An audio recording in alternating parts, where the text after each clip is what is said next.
اعتبار کی کہانی اس سارے قصے کے بعد اب پھر ایک نیا ٹرن لے کر سامنے آئی ہے، کیونکہ ایک طرف تو حمزہ کو جب سے یہ پتا چلا ہے کہ پری پریگننٹ ہے تو اس کے بعد اس نے ایک نئی شرط رکھی کہ وہ اس بچے کا ایبارشن کروا دے تاکہ وہ اس کو اپنے گھر پر رہنے کی اجازت دے دے۔ ابھی تک تو اس کو ایسا ہی لگ رہا ہے کہ اس کی بیوی کا اس رات ریپ ہو چکا تھا، اسی لیے وہ اس بچے کو ماننے کے لیے تیار ہی نہیں،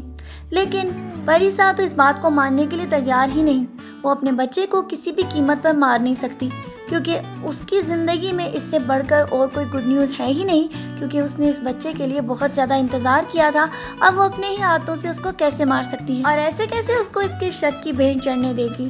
لیکن آگے آپ دیکھیں گے کہ اس کی بھابھی جو کہ اس بات کے اوپر بہت زیادہ پریشان ہے کہ کہیں پری ہمیشہ کے لیے اس گھر پر آئے کہ نہ رہے، اسی لیے وہ ایک بہت بڑی سازش کھیلنے والی ہے، جس کے بعد کہانی بہت ہی زیادہ خطرناک موڑ لے کر آپ کے سامنے آئے گی۔ جبکہ دوسری طرف آپ یہ بھی دیکھتے چلے جائیں گے کہ اب شیزا کا ہسبینڈ بلال بھی بہت زیادہ اپنی ماں کو لے کے پوزیسو ہے، اسی لیے ان کے بیچ بہت زیادہ جھگڑے آہستہ آہستہ طول پکڑتے چلے جائیں گے جب وہ اس کی والدہ کو برا بھلا کہے گی اور وہ یہ بات ایکسیپٹ کرنے کے لیے تیار ہی نہیں ہوگا، کیونکہ وہ اپنی ماں کے سوا کسی شخص کی حکومت بھی اپنے گھر پر نہیں قائم کرنے کی اجازت دے رہا۔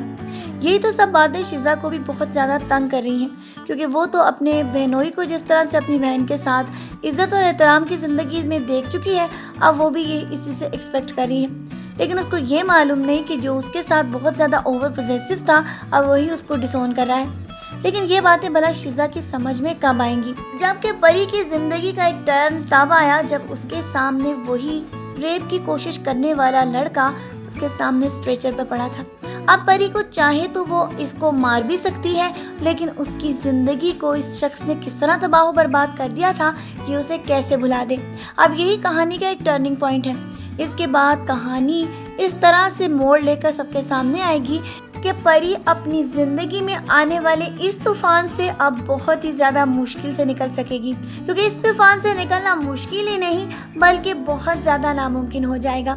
آج کی پرومو ریویو ویڈیو کو یہیں پر ختم کرتے ہیں، لیکن نیکسٹ ایپیسوڈز کی پرومو ریویوز دیکھنا نہ بھولیں، کیونکہ اس کی کہانی آپ کے لیے بھی بہت زیادہ حیرت انگیز بنے گی جب پری ایک بہت بڑا فیصلہ لے گی اور اس کے بعد اس کی میڈیا اور بہت ساری جگ ہسائی کا باعث بننے والی وہ ویڈیو اس کی زندگی کو مزید کیسے تباہ کرے گی یہ آپ کو نیکسٹ ایپیسوڈز میں بتائیں گے۔ اپنا ڈھیر سارا خیال رکھیے گا بہت ساری دعاؤں کے ساتھ۔ اللہ حافظ۔